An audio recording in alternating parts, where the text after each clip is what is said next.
నమస్తే మణిగారు. నమస్కారం అండి. ఏం చూపించబోతున్నారు ఈరోజు? ఈరోజు దోలగుండి. దోలగుండి వల్ల ఎలాంటి హెల్త్ బెనిఫిట్స్ ఉన్నాయి? దాన్ని ఎలా ఉపయోగించుకోవాలి? మన వ్యూవర్స్ కోసం.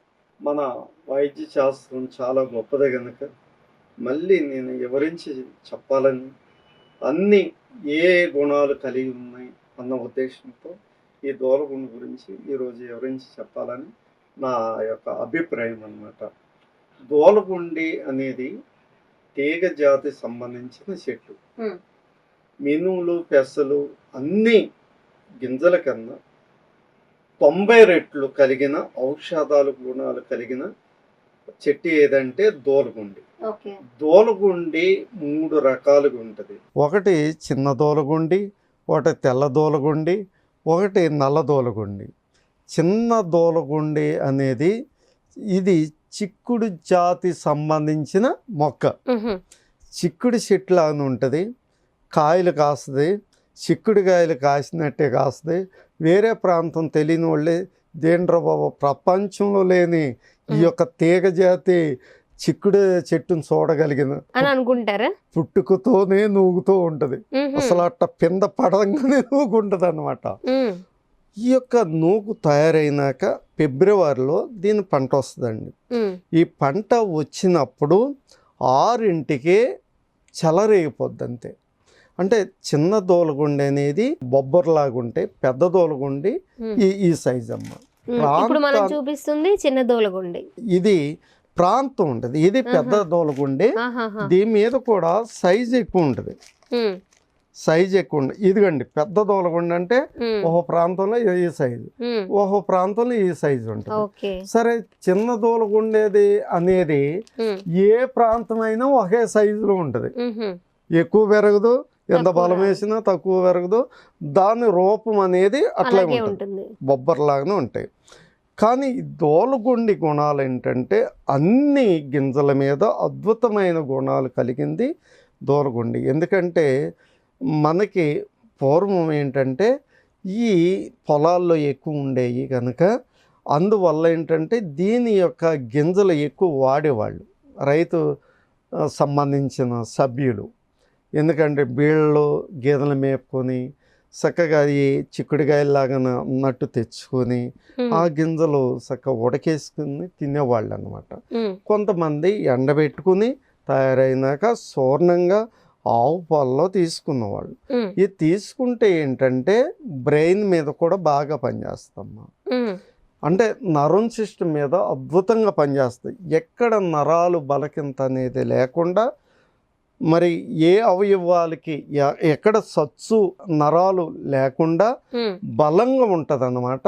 అంత నరం సిస్టమ్ మీద బాగా పనిచేస్తుంది. అదే షుగర్ ఉన్న వాళ్ళకి ఏంటంటే ఎలాంటి బలకింత రాకుండా, కొంతమందికి ఇరోషనం సాబీగా అవ్వదు, షుగర్ ఉన్న వాళ్ళకి ఇరోషనం సాబీగా అవ్వదు. ఈ పౌడర్ అనేది ఉదయం నైట్ కూడా తీసుకుంటే, ఆవు పాలలో తీసుకుంటే కనుక నరం సిస్టమ్ మీద కాకుండా ఇరోషనాలు అవన వాళ్ళకి అయ్యేటట్టు చేస్తుంది. ఎక్కువగా అయ్యే వాళ్ళకి మందం కలిగేటట్టు కూడా చేస్తుంది. అంత విధానం ఉంది. తర్వాత దీంట్లో ఎక్కువ ప్రోటీన్ బాగుంటుందమ్మా. అసలు దీంట్లో పీసు పదార్థం అనేది ఉంది ఎక్కువ. తర్వాత ఐరన్ కూడా ఉంది, ఇనుము కలిగిన అంత గొప్ప విధానం ఉందన్నమాట.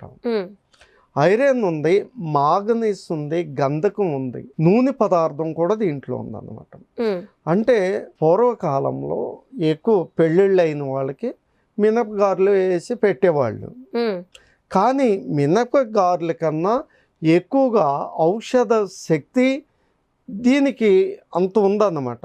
ఔషధ గుణాలు ఉన్నాయి, బలాన్ని కలిగించేసే శక్తి ఉంది కనుక రైతు వారిగా తెలిసిన వాళ్ళు ఇది వాడుకుంటారు. అందరికి తెలియదు కదా. మార్కెట్లో దోలగుండి గురించి కూడా చాలా మంది తెలియని వాళ్ళు ఉన్నారమ్మా. కానీ మన క్రీస్తు పూర్వం 5వ శతాబ్దంలో దోలగుండి గురించి చాలా అద్భుతంగా చెప్పాడు. దోలగుండి చూర్ణం ఆవు పాలలో తీసుకుంటే మినపగారులు తీసుకుంటే ఎక్కడ కూడా శక్తిహీనుడు కాదు అసలు మనిషి. ఇప్పుడు అందువల్ల ఏంటంటే ఈ 2 పదార్థాలు తీసుకుంటే మినుములు కానీ ఈ పాలలో తీసుకుంటే కనుక ఈనాటికి కూడా ఎవరు షుగర్ ఉన్నా కానీ ఎవరో భయపడవలసినంత అవసరం లేదే. అంటే ఈ షుగర్ ఉన్న వాళ్ళే ఈ దోలగుండి చూర్ణం తీసుకోవచ్చా, మిగిలిన వాళ్ళు కూడా తీసుకోవచ్చా? అట్లా కదమ్మా, ఇప్పుడు ఏదో మగవాళ్ళే వాడుతున్నారు అనేది లేదు. గారెలు తింటే మగవాడి శక్తి ఉంటది, ఆడపిల్లలు తినకూడదని ఎక్కడన్నా ఉందా? లేదు కదా. చెప్పండి, ఈ మాట చెప్పండి. మినుములు అనేది చాలా బలిష్టంగా ఉంటారు మనుషులు. మగపిల్లలు ఏదో బలానికి తీసుకుంటున్నాడని ఆడపిల్లలు తినకూడదని ఎక్కడైనా రీజన్ ఉందా? ఇది కూడా అంతే. అందుకే స్త్రీ యొక్క విధానంలో గర్భాశయం వ్యాధుల మీద నిర్మూలన చేసే శక్తి దీనికి ఉందమ్మా. చక్కగా ఈ యొక్క మినుములు కానీ దోలగుండి చూర్ణం ఎక్కువగా వాడుకుంటే, ఆడపిల్లలైనా మగపిల్లలైనా వాడుకుంటే కనుక బలిష్టమైన పిల్లలు పుడతారు, వ్యాధులు లేని పిల్లలు పుడతారు, నరం సిస్టమ్ దెబ్బ తినకుండా కలిగే పిల్లలు పుడతారు. ఎక్కడో హాస్పిటల్లో ఎన్నో ఇబ్బందులు పడే తల్లిదండ్రులు పిల్లలతో. కానీ అందుకే ఇంత వీడియో చేస్తున్నాను. అసలు చాలామంది రైతులు మరి మినుములు దాచుకొని ఆయికూడం అనేవాళ్ళు. ఇటువరకు నూనె వేయకుండా చక్కగా ఒక అంటే బేషన్లో ఆయికూడం వేసి ఆవురితో ఉడికించుకుని తినేవాళ్ళు, పంచదార బెల్లమే కలుపుకునే వాళ్ళు అనుకోండి. ఇప్పుడు ఏదో ఎక్కువ ఆయిల్తో చేస్తున్నారు, అది కరెక్ట్ అయిన పద్ధతి కాదు అసలు. న్యాయంగా అయితే చక్కగా మనం రోటుతో రుబ్బుకుని చక్కగా ఆయికూడం లేకపోతే గారెలు వేసుకుంటే మెరుగు. ఆయికూడం అంటే తినరు కొత్త అల్లుళ్ళు, గారెలు వేసుకుంటే మంచిది కదా. అందువల్ల ఇంత దోలగుండి చూర్ణం అనేది స్త్రీ యొక్క ఇబ్బందులు తగ్గుతాయి, నరాలు వీక్నెస్ లేకుండా ఆడపిల్లలకేంటి మగపిల్లలకేంటి వ్యాధులు నిర్మూలన చేయటానికి భగవంతుడు దీంట్లో వచ్చింది ఏంటంటే స్టెరాయిడ్స్ ఇచ్చాడమ్మా. అంటే ఎన్ని వ్యాధులు నిర్మూలన అవుతాయి. నేను చెప్పేది కాదు, ఎవరైనా దోలగుండంటే ఇదేంటి తీగజాతి, చిక్కుడు సంబంధించిన తీగజాతి కదా, మరి ఇది మనం ఎందుకు తీసుకోకూడదు, ఎందుకు వ్యాధులు నిర్మూలన చేసుకోకూడదు అనేది ఆలోచన వచ్చేసి, అందుకే సోమర తన చేను దాటగా గచ్చతొప్పలో దోలగుండాను. కానీ సోమర దాంట్లో చేలో కాదు, నేను ఒక రైతు చేలో ఈ ఎక్కువగా పండించాలని నా సిద్ధాంతం. అంత మెడిసిన్ ఇలు కలిగిన ఔషధం, స్టెరాయిడ్స్ ఉన్న ఔషధం భగవంతుడు నేను ఆధునిక వైద్య శాస్త్రంలో దీన్ని టెస్ట్ మైక్రోస్కోప్తో చేస్తే స్టెరాయిడ్స్ ఉంది, చాలా రసాయన పదార్థాలు ఉన్నాయని తెలుసుకున్నాను. కాబట్టి ఇది పొలంలో పండించాలని నా సిద్ధాంతం. అందరూ ఆరోగ్యంగా ఉండాలని నా కోరిక. అందరూ భారతీయులందరూ ఇక 2024 కాడి నుంచి మంచి అందరూ అనారోగ్యంతో ఉండకూడదు. ఏదైతే నేను ఈ తిప్పతీగ, పొడపత్రి, దోలగుండి గురించి చెప్పాను, ఈ 3 జాతులు సంబంధించిన 10 సంవత్సరాలు పరిశోధన చేశాను, నా ప్రాణత్యాగం చేయించుకున్నాను, ప్రాణాన్ని కాపాడి శాస్త్రీయంగా నిరూపించడం జరిగింది. ఓకే మరీదాస్ గారు, మరి ఈ దోలగుండి గురించి ఎంత చక్కగా వివరించారు. ఆడవాళ్ళైనా మగవాళ్ళైనా సరే ఈ దోలగుండి చూర్ణం తీసుకోవడం వల్ల వ్యాధులు ముందుగానే రాకుండా అరికట్టే శక్తి ఈ దోలగుండిలో ఉందంట.